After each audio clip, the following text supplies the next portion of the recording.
केवल एक परमात्मा में श्रद्धा और समर्पण का संदेश देने वाली गीता सबको पवित्र करने का खुला आमंत्रण देती है। सृष्टि में कहीं भी रहने वाले अमीर अथवा गरीब, कुलीन तथा आदिवासी, पुण्यात्मा और पापी, स्त्री और पुरुष, सदाचारी एवं अत्यंत दुराचारी, सबका इसमें प्रवेश है।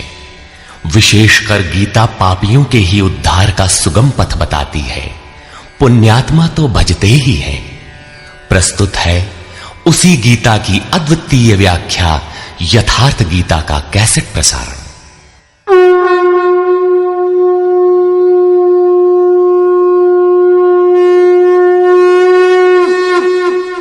ओम श्री परमात्मने नमः। यथार्थ गीता श्रीमद् भगवत गीता अथ द्वितीयो अध्यायः। प्रथम अध्याय गीता की प्रवेशिका है, जिसमें आरंभ में पथिक को प्रतीत होने वाली उलझनों का चित्रण है। लड़ने वाले संपूर्ण कौरव पांडव थे, किंतु संशय का पात्र मात्र अर्जुन है। अनुराग ही अर्जुन है। इष्ट के अनुरूप राग ही पथिक को क्षेत्र क्षेत्रज्ञ के संघर्ष के लिए प्रेरित करता है। अनुराग आरंभिक स्तर है। पूज्य महाराज जी कहते थे, सदगृहस्थ आश्रम में रहते हुए ग्लानि होने लगे, अश्रुपात होता हो, कंठ अवरुद्ध होता हो, तो समझना कि यहीं से भजन आरंभ हो गया। अनुराग में ये सब कुछ आ जाता है। उसमें धर्म, नियम, सत्संग, भाव सभी विद्यमान होंगे। अनुराग के प्रथम चरण में पारिवारिक मोह बाधक बनता है। पहले सभी चाहते हैं कि हम उस परम सत्य को प्राप्त कर लें, किंतु आगे बढ़ने पर वो देखता है कि इन मधुर संबंधों का उच्छेद करना होगा। तब हताश हो जाता है। वो पहले से जो कुछ धर्म कर्म मानकर करता था, उतने में ही संतोष करने लगता है। अपने मोह की पुष्टि के लिए वो प्रचलित रूढ़ियों का प्रमाण भी प्रस्तुत करता है, जैसा अर्जुन ने किया कि कुल धर्म सनातन है। युद्ध से सनातन धर्म का लोप होगा, कुल क्षय होगा, स्वैराचार फैलेगा। ये अर्जुन का उत्तर नहीं था, बल्कि सद्गुरु के सान्निध्य से पूर्व की अपनाई गई एक कुरीति मात्र थी। इन्हीं कुरीतियों में फंसकर मनुष्य पृथक पृथक धर्म, अनेक संप्रदाय, छोटे बड़े गुट और असंख्य जातियों की रचना कर लेता है। कोई नाक दबाता है, कोई कान फाड़ता है। किसी के छूने से धर्म नष्ट होता है, तो कहीं रोटी पानी से धर्म नष्ट होता है। तो क्या अछूत या छूने वालों का दोष है? कदापि नहीं। दोष हमारे भ्रमदाताओं का है। धर्म के नाम पर हम कुरीति के शिकार हैं, इसलिए दोष हमारा है। महात्मा बुद्ध के समय में केश कंबल एक संप्रदाय था, जिसमें केश को बढ़ाकर कंबल की तरह प्रयोग करने को पूर्णता का मानदंड माना जाता था। कोई गोव्रतिक गाय की भांति रहने वाला था, तो कोई कुक्कुर व्रतिक कुत्ते की तरह खाने पीने रहने वाला था। ब्रह्म विद्या का इनसे कोई संबंध नहीं है। संप्रदाय और कुरीतियां पहले भी थीं, आज भी हैं। ठीक इसी प्रकार कृष्ण काल में भी संप्रदाय थे, कुरीतियां थीं। उनमें से एकाध कुरीति का शिकार अर्जुन भी था। उसने 4 तर्क प्रस्तुत किए। 1, ऐसे युद्ध से सनातन धर्म नष्ट हो जाएगा। 2, वर्ण संकर पैदा होगा। 3, पिंडोदक क्रिया लोप होगी। और 4, हम लोग कुलक्षय द्वारा महान पाप करने को उद्यत हुए हैं। इस पर योगेश्वर श्री कृष्ण ने कहा, संजय उवाच।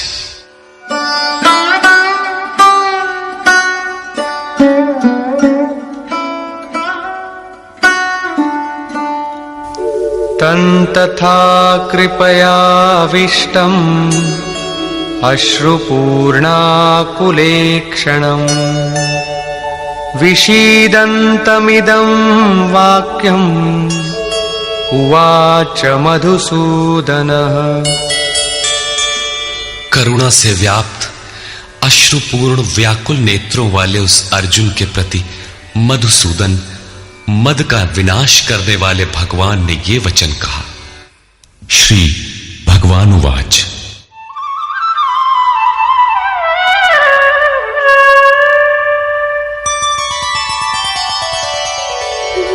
कुतस्त्वाकश्मलमिदं विषमे समुपस्थितम् अनार्यजुष्टमस्वर्ग्यम् अकीर्तिकरमर्जुन। अर्जुन, इस विषम स्थल में तुझे ये अज्ञान कहां से हो गया? विषम स्थल अर्थात जिसकी समता का सृष्टि में कोई स्थल है ही नहीं, पारलौकिक है लक्ष्य जिसका, उस निर्विवाद स्थल पर तुझे अज्ञान कहां से हुआ? अज्ञान क्यों? अर्जुन तो सनातन धर्म की रक्षा के लिए कटिबद्ध है। क्या सनातन धर्म की रक्षा के लिए प्राणपण से तत्पर होना अज्ञान है? श्री कृष्ण कहते हैं, हां, ये अज्ञान है। न तो संभावित पुरुषों द्वारा इसका आचरण किया गया है, न स्वर्ग ही देने वाला है और न ये कीर्ति को ही करने वाला है। सन्मार्ग पर जो दृढ़ता पूर्वक आरूढ़ है उसे आर्य कहते हैं। परिवार के लिए मरना मिटना यदि अज्ञान न होता तो महापुरुष उस पर अवश्य चले होते। यदि कुल धर्म ही सत्य होता तो स्वर्ग और कल्याण की निःश्रेणी अवश्य बनता। ये कीर्तिदायक भी नहीं है। मीरा भजन करने लगी तो लोग कहे मीरा भई बावरी, सास कहे कुल नाशी रे। जिस परिवार, कुल और मर्यादा के लिए मीरा की सास बिलख रही थी, आज उस कुलवंती सास को कोई नहीं जानता, मीरा को विश्व जानता है। ठीक इसी प्रकार परिवार के लिए जो परेशान हैं, उनकी भी कीर्ति कब तक रहेगी?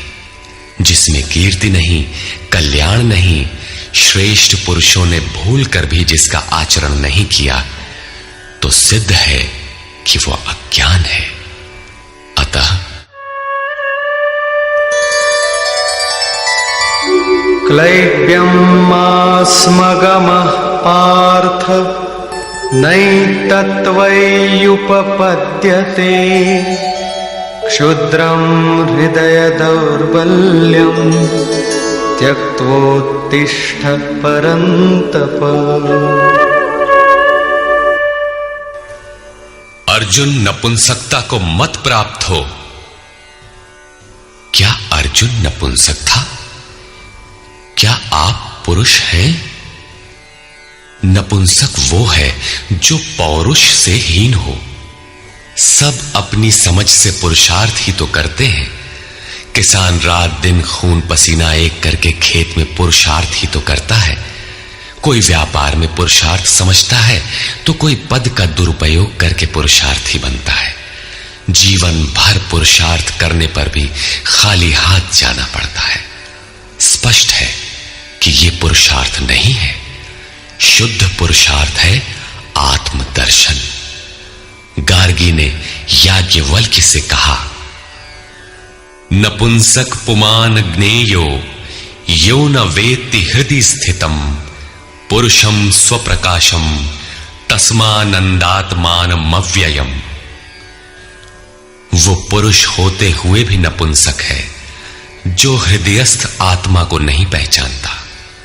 वो आत्मा ही पुरुष स्वरूप, स्वयं प्रकाश, उत्तम आनंद युक्त और अव्यक्त है।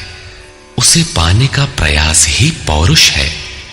अर्जुन, तू नपुंसकता को न प्राप्त हो, यह तेरे योग्य नहीं है।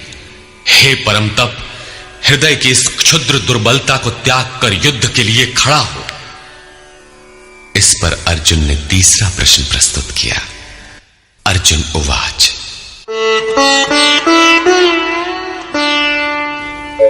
कथं भीष्ममहं संख्ये द्रोणं च मधुसूदन इषुभिः प्रतियोत्स्यामि पूजार्हा वरिसूदन। अहंकार का शमन करने वाले मधुसूदन, मैं रणभूमि में पितामह भीष्म और आचार्य द्रोण से किस प्रकार बाणों से युद्ध करूंगा, क्योंकि अरिसूदन वे दोनों ही पूजनीय हैं। द्वैत ही द्रोण है। प्रभु अलग हैं, हम अलग हैं। द्वैत का यह भान ही प्राप्ति की प्रेरणा का आरंभिक स्रोत है। यही द्रोणाचार्य का गुरुत्व है। भ्रम ही भीष्म है। जब तक भ्रम है तभी तक बच्चे, परिवार, रिश्तेदार सभी अपने लगते हैं।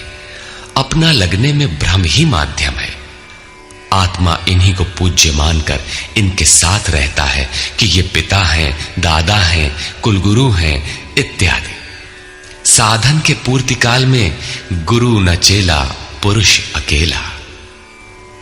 न बंधुर न मित्रम गुरुर्नैव शिष्यः चिदानंद रूपः शिवोहम शिवोहम। जब चित्त उस परम आनंद में विलय हो जाता है तब न गुरु ज्ञान दाता और न शिष्य ग्रहण करता ही रह जाता है। यही परम की स्थिति है। गुरु का गुरुत्व प्राप्त कर लेने पर गुरुत्व एक जैसा हो जाता है। श्री कृष्ण कहते हैं, अर्जुन तू मुझ में निवास करेगा। जैसे श्री कृष्ण वैसा ही अर्जुन, और ठीक वैसा ही प्राप्ति वाला महापुरुष हो जाता है। ऐसी अवस्था में गुरु का भी विलय हो जाता है। गुरुत्व हृदय में प्रवाहित हो जाता है। अर्जुन गुरु पद की ढाल बनाकर इस संघर्ष में प्रवृत्त होने से कतराना चाहता है। वो कहता है,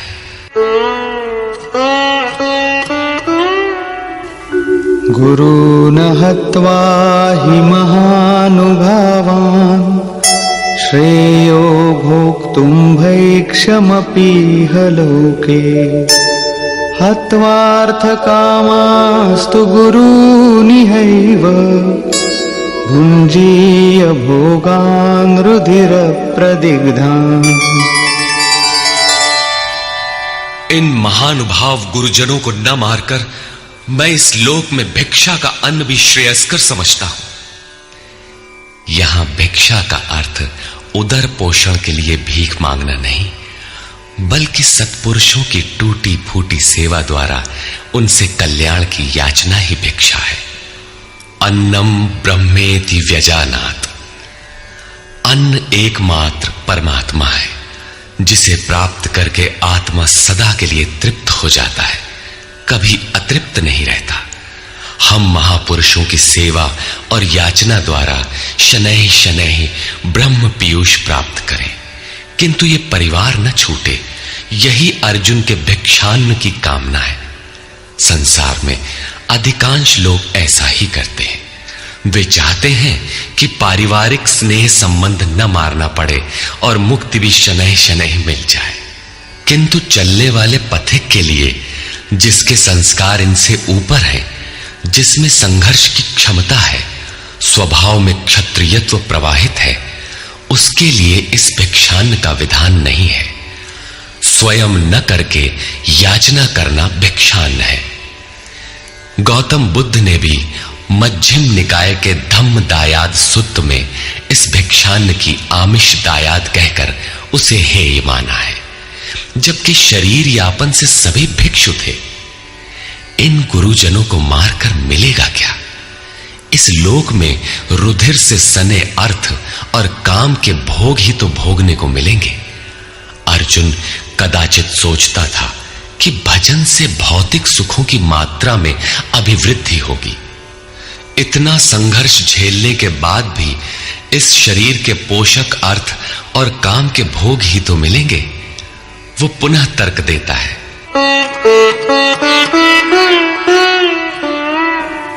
न चैतद्विद्मः कतरन्नो गरीयो यद्वा जयेम यदि वा नो जयेयुः यानेव हत्वा न जिजीविषामः तेव स्थिताः प्रमुखे धार्तराष्ट्राः। ये भी निश्चित नहीं है कि वो भोग मिलेगा ही। ये भी हम नहीं जानते कि हमारे लिए क्या करना श्रेयस्कर है, क्योंकि जो कुछ हमने कहा वो अज्ञान प्रमाणित हो गया। ये भी ज्ञात नहीं है कि हम जीतेंगे अथवा वे ही जीतेंगे। जिन्हें मारकर हम जीना भी नहीं चाहते, वे ही धृतराष्ट्र के पुत्र हमारे सामने खड़े हैं। अज्ञान रूपी धृतराष्ट्र से उत्पन्न मोह इत्यादि स्वजन समुदाय मिट ही जाएंगे, तब हम जीकर ही क्या करेंगे।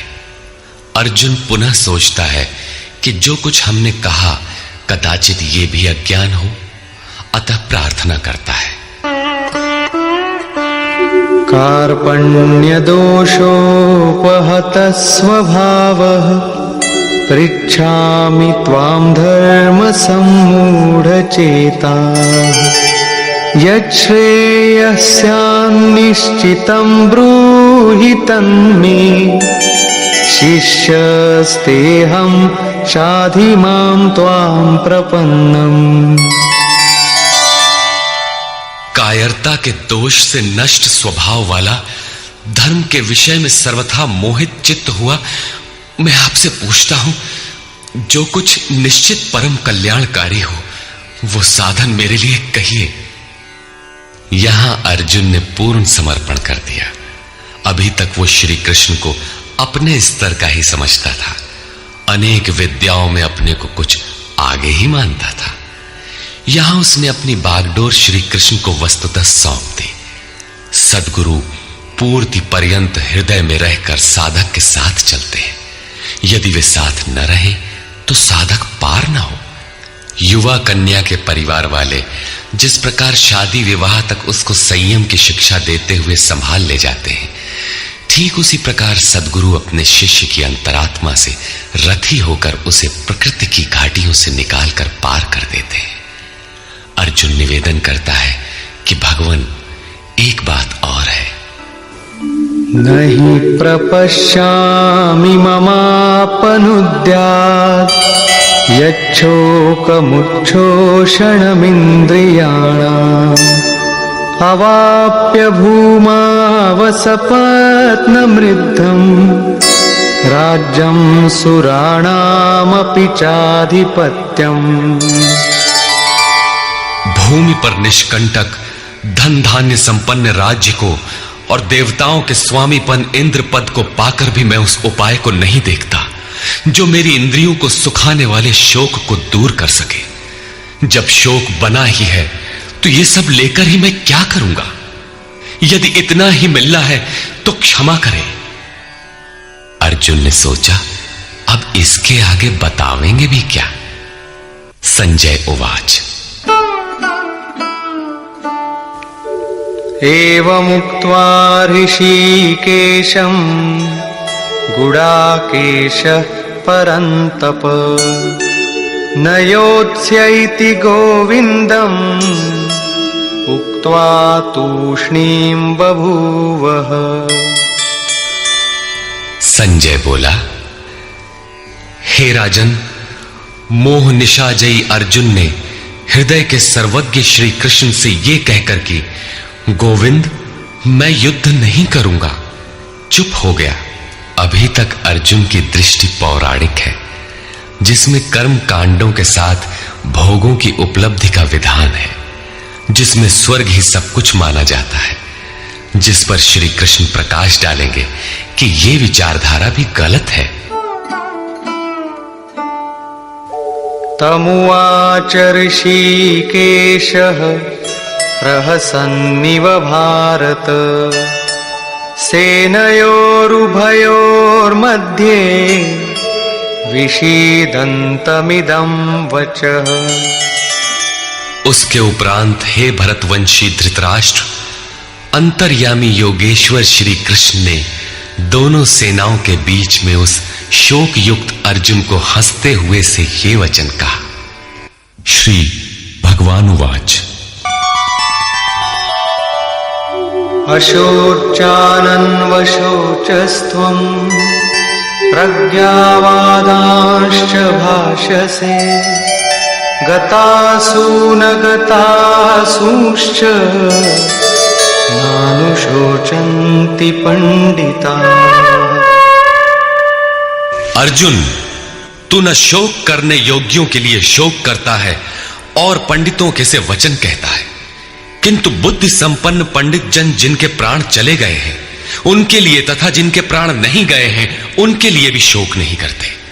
तू पंडितों जैसी बातें भर करता है, वस्तुतः ज्ञाता है नहीं, क्योंकि न त्वेवाहं जातु नासं न त्वन्नेमे जनाधिपाः न चैव न भविष्यामः सर्वे वयमतः परम्।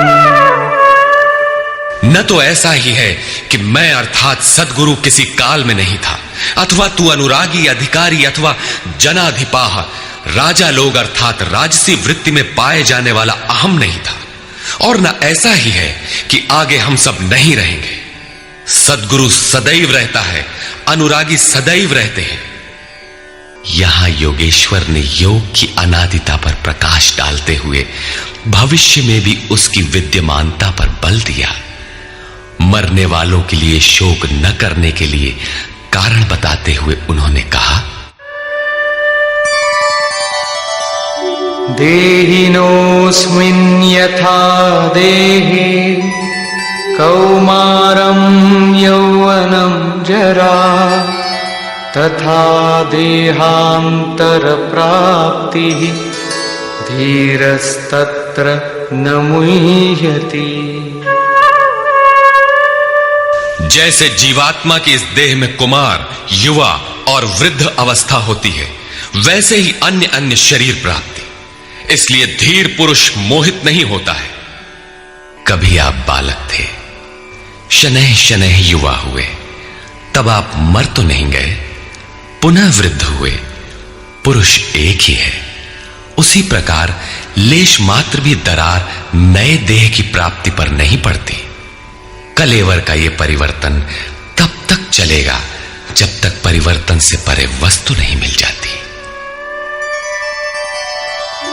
मात्रा स्पर्शास्तु कौन्तेय शीतोष्ण सुख दुःखदाः आगमापायिनो नित्याः तां स्थितिक्षस्व भारत। हे कुंती पुत्र, सुख दुख, सर्दी और गर्मी को देने वाले इंद्रियों और विषयों के संयोग तो अनित्य हैं, क्षण भंगुर हैं। अतः भरतवंशी अर्जुन, तू इसका त्याग कर। अर्जुन इंद्रिय और विषय के संयोग जन्य सुख का स्मरण करके ही विकल था। कुल धर्म, कुल गुरुओं की पूज्यता इत्यादि इंद्रियों के लगाव के अंतर्गत है। ये क्षणिक हैं, झूठे हैं, नाशवान हैं। विषयों का संयोग न सदैव मिलेगा और न सदैव इंद्रियों में क्षमता ही रहेगी। अतः अर्जुन, तू इनका त्याग कर, सहन कर। क्यों? क्या हिमालय की लड़ाई थी जो अर्जुन सर्दी सहन करता? अथवा क्या ये रेगिस्तान की लड़ाई है जहां अर्जुन गर्मी सहन करे? कुरुक्षेत्र जैसा कि लोग बाहर बताते हैं समशीतोष्ण स्थली है। कुल 18 दिन तो लड़ाई हुई, इतने में कहां जाड़ा गर्मी बीत गई। वस्तुतः सर्दी गर्मी, दुख सुख, मान अपमान का सहन करना एक योगी पर निर्भर करता है। यह हृदय देश की लड़ाई का चित्रण है। बाहर युद्ध के लिए गीता नहीं कहती।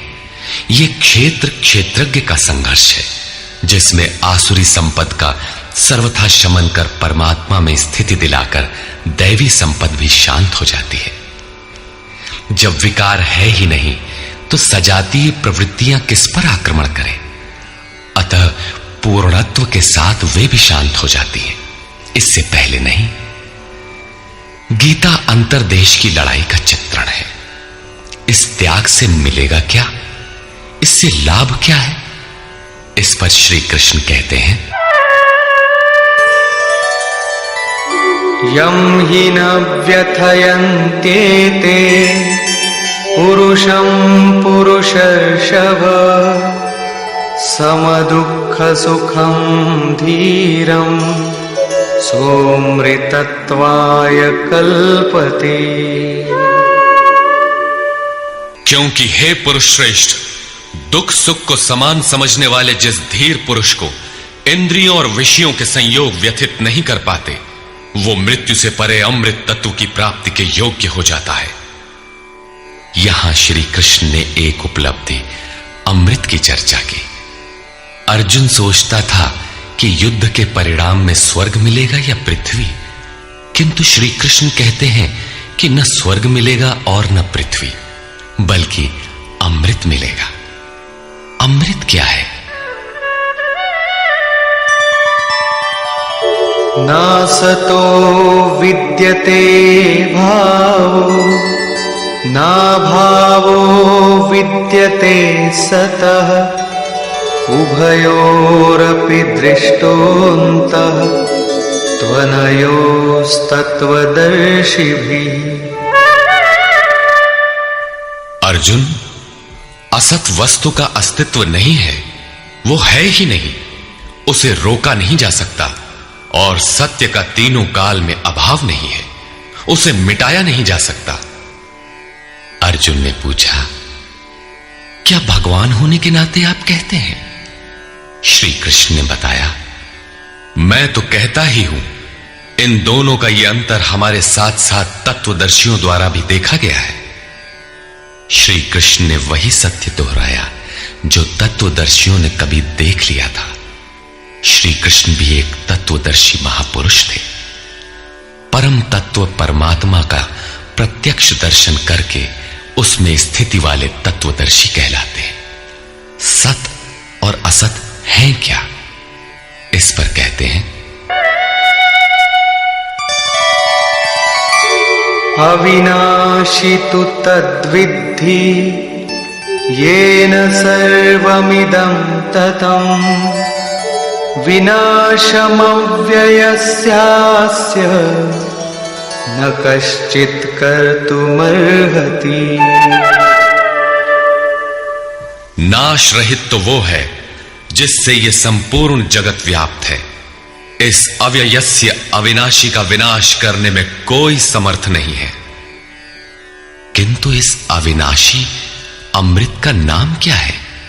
वो है कौन? अन्तवन्त इमे देहा नित्यस्योक्ताः शरीरिणः अनाशिनो प्रमेयस्य तस्माद्युध्यस्व भारत। अविनाशी, अप्रमेय, नित्य स्वरूप आत्मा के ये सभी शरीर नाशवान कहे गए हैं।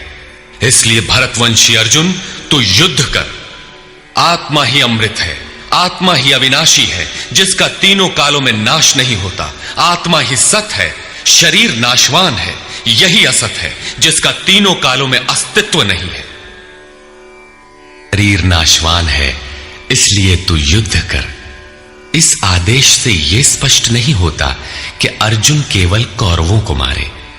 पांडव पक्ष में भी तो शरीर ही खड़े थे। क्या पांडव के शरीर अविनाशी थे? यदि शरीर नाशवान है तो श्री कृष्ण किसकी रक्षा में खड़े थे? क्या अर्जुन कोई शरीरधारी था? शरीर जो असत है, जिसका अस्तित्व नहीं है, जिसे रोका नहीं जा सकता, क्या श्री कृष्ण उस शरीर की रक्षा में खड़े हैं? यदि ऐसा है तो वे भी अविवेकी और मूढ़ हैं, क्योंकि आगे श्री कृष्ण स्वयं कहते हैं कि जो केवल शरीर के लिए ही पचता है, श्रम करता है, वो अविवेकी और मूढ़ बुद्धि है। वो पापायु पुरुष व्यर्थ ही जीता है। अंततः अर्जुन कौन था? वस्तुतः अनुराग ही अर्जुन है। अनुरागी के लिए इष्ट सदैव रथी बनकर साथ में रहते हैं, सखा की भांति उसका मार्गदर्शन करते हैं। आप शरीर नहीं हैं, शरीर तो आवरण है, रहने का मकान है। उसमें रहने वाला अनुराग पूरित आत्मा है। भौतिक युद्ध मारने काटने से शरीरों का अंत नहीं होता। यह शरीर छूटेगा तो आत्मा दूसरा शरीर धारण कर लेगा। इसी संदर्भ में श्री कृष्ण कह चुके हैं कि जिस प्रकार बाल्यकाल से युवा या वृद्धावस्था आती है, उसी प्रकार देहांतर की प्राप्ति होती है। शरीर काटेंगे तो जीवात्मा नया वस्त्र बदल लेगा। शरीर संस्कारों के आश्रित है और संस्कार मन पर आधारित है। मन एव मनुष्याणाम कारणम बंध मोक्षयोः। मन का सर्वथा निरोध होना, अचल स्थिर ठहरना और अंतिम संस्कार का विलय एक ही क्रिया है। संस्कारों की सतह का टूट जाना ही शरीरों का अंत है। इसे तोड़ने के लिए आपको आराधना करनी होगी, जिसे श्री कृष्ण ने कर्म या निष्काम कर्मयोग की संज्ञा दी है। कृष्ण ने स्थान स्थान पर अर्जुन को युद्ध की प्रेरणा दी, किंतु एक भी श्लोक ऐसा नहीं है जो भौतिक युद्ध या मारकाट का समर्थन करता हो। यह युद्ध सजातीय विजातीय प्रवृत्तियों का है, अंतर्देश में है।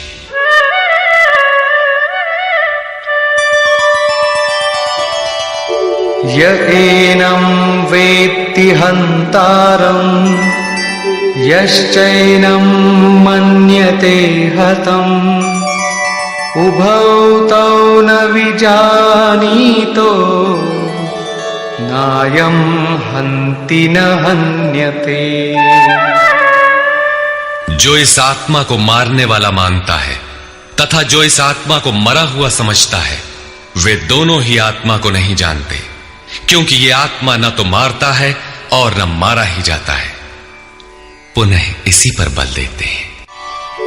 न जायते म्रियते वा कदाचित् नायं भूत्वा भविता वा न भूयः अजो नित्यः शाश्वतोऽयं पुराणो न हन्यते हन्यमाने शरीरे। ये आत्मा किसी काल में न तो जन्मता है और न मरता है, क्योंकि ये वस्त्र ही तो बदलता है। न ये आत्मा होकर अन्य कुछ होने वाला है, क्योंकि यह अजन्मा है, नित्य है, शाश्वत और पुरातन है। शरीर के नाश होने पर भी उसका नाश नहीं होता। आत्मा ही सत्य है, आत्मा ही पुरातन है, आत्मा ही शाश्वत और सनातन है। आप कौन है? सनातन धर्म के अनुयायी। सनातन कौन है? आत्मा। आप आत्मा के अनुयायी हैं। आत्मा, परमात्मा और ब्रह्म एक दूसरे के पर्याय हैं। आप कौन है? शाश्वत धर्म के उपासक। शाश्वत कौन है? आत्मा। अर्थात हम आप आत्मा के उपासक हैं। यदि आप आत्मिक पथ को नहीं जानते तो आपके पास शाश्वत सनातन नाम की कोई वस्तु नहीं है। उसके लिए आप आहें भरते हैं तो प्रत्याशी अवश्य है, किंतु सनातन धर्मी नहीं है। सनातन धर्म के नाम पर किसी कुरीति के शिकार हैं। देश विदेश में मानव मात्र में आत्मा एक ही जैसा है। इसलिए विश्व में कहीं भी कोई आत्मा की स्थिति दिलाने वाली क्रिया जानता है और उस पर चलने के लिए प्रयत्नशील है, तो वो सनातन धर्मी है, चाहे वो अपने को ईसाई, मुसलमान, यहूदी या कुछ भी क्यों न कह ले। वेदा विनाशिनं नित्यं य एनमजमव्ययम् कथं स पुरुषः पार्थ कं घातयति हन्तिकम्। पार्थिव शरीर को रथ बनाकर ब्रह्म रूपी लक्ष्य पर अचूक निशाना लगाने वाला पृथा पुत्र अर्जुन, जो पुरुष इस आत्मा को नाश रहित, नित्य, अजन्मा और अव्यक्त जानता है, वो पुरुष कैसे किसी को मरवाता है और कैसे किसी को मारता है। अविनाशी का विनाश असंभव है। अजन्मा जन्म नहीं लेता, अतः शरीर के लिए शोक नहीं करना चाहिए। इसी को उदाहरण से स्पष्ट करते हैं।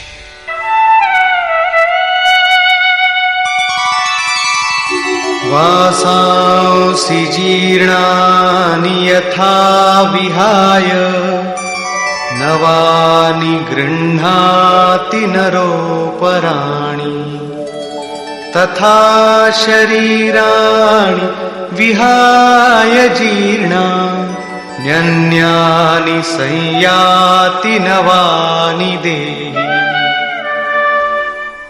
जैसे मनुष्य जीर्णानि वासांसि, जीर्ण शीर्ण पुराने वस्त्रों को त्याग कर नए वस्त्रों को ग्रहण करता है, ठीक वैसे ही ये जीवात्मा पुराने शरीरों को त्याग कर दूसरे नए शरीरों को धारण करता है। जीर्ण होने पर ही नया शरीर धारण करना है तो शिशु क्यों मर जाते हैं? ये वस्त्र तो और विकसित होना चाहिए। वस्तुतः ये शरीर संस्कारों पर आधारित है। जब संस्कार जीर्ण होते हैं तो शरीर छूट जाता है। यदि संस्कार 2 दिन का है तो दूसरे दिन ही शरीर जीर्ण हो गया। इसके बाद मनुष्य 1 श्वास भी अधिक नहीं जीता। संस्कार ही शरीर है। आत्मा संस्कारों के अनुसार नया शरीर धारण कर लेता है। अथा खलु ऋतुमयः पुरुषः यथा इहैव तथैव प्रेत्य भवति कृतं लोकं पुरुषोऽभिजायते। अर्थात ये पुरुष निश्चय ही संकल्पमय है। इस लोक में पुरुष जैसा निश्चय वाला होता है वैसा ही यहां से मरकर जाने पर होता है। अपने संकल्प से बनाए हुए शरीरों में पुरुष उत्पन्न होता है। इस प्रकार मृत्यु शरीर का परिवर्तन मात्र है, आत्मा नहीं मरता। पुनः इसकी अजरता अमरता पर बल देते हैं। नैनं छिन्दन्ति शस्त्राणि नैनं दहति पावकः न चैनं क्लेदयन्त्यापो न शोषयति मारुतः। अर्जुन, इस आत्मा को शस्त्रादि नहीं काटते, अग्नि इसे जला नहीं सकता, जल इसे गीला नहीं कर सकता और न वायु इसे सुखा ही सकता है। अच्छेद्योऽयमदाह्योऽयम् अक्लेद्यो शोष्य एव च नित्यः सर्वगतः स्थाणुः अचलोऽयं सनातनः। ये आत्मा अच्छेद्य है, इसे छेदा नहीं जा सकता। ये अदाह्य है, इसे जलाया नहीं जा सकता। ये अक्लेद्य है, इसे गीला नहीं किया जा सकता। आकाश इसे अपने में समाहित नहीं कर सकता। ये आत्मा निसंदेह, अशोष्य, सर्वव्यापक, अचल, स्थिर रहने वाला और सनातन है। अर्जुन ने कहा था कि कुल धर्म सनातन है। ऐसा युद्ध करने से सनातन धर्म नष्ट हो जाएगा, किंतु श्री कृष्ण ने इसे अज्ञान माना और आत्मा को ही सनातन बताया। आप कौन हैं? सनातन धर्म के अनुयायी। सनातन कौन है? आत्मा। यदि आप आत्मा पर्यंत दूरी तय करने वाली विधि विशेष से अवगत नहीं हैं, तो आप सनातन धर्म नहीं जानते। इसका कुपरिणाम सांप्रदायिकता में फंसे धर्म भीरू लोगों को भोगना पड़ रहा है। जब मैटर क्षेत्र में पैदा होने वाली कोई वस्तु इस सनातन का स्पर्श नहीं कर सकती, तो छूने खाने से सनातन धर्म नष्ट कैसे हो सकता है? यह धर्म नहीं, एक कुरीति परिस्थिति थी जिससे भारत में सांप्रदायिक वैमनस्य बढ़ा और राष्ट्रीय एकता की आज भी समस्या बनी हुई है। धर्म की शरण हम क्यों जाते हैं? क्योंकि हम मरण धर्मा हैं और धर्म कोई ठोस चीज है जिसकी शरण जाकर हम भी अमर हो जाएं। हम तो मारने से मरेंगे और ये धर्म केवल छूने और खाने से मर जाएगा, तो हमारी क्या रक्षा करेगा?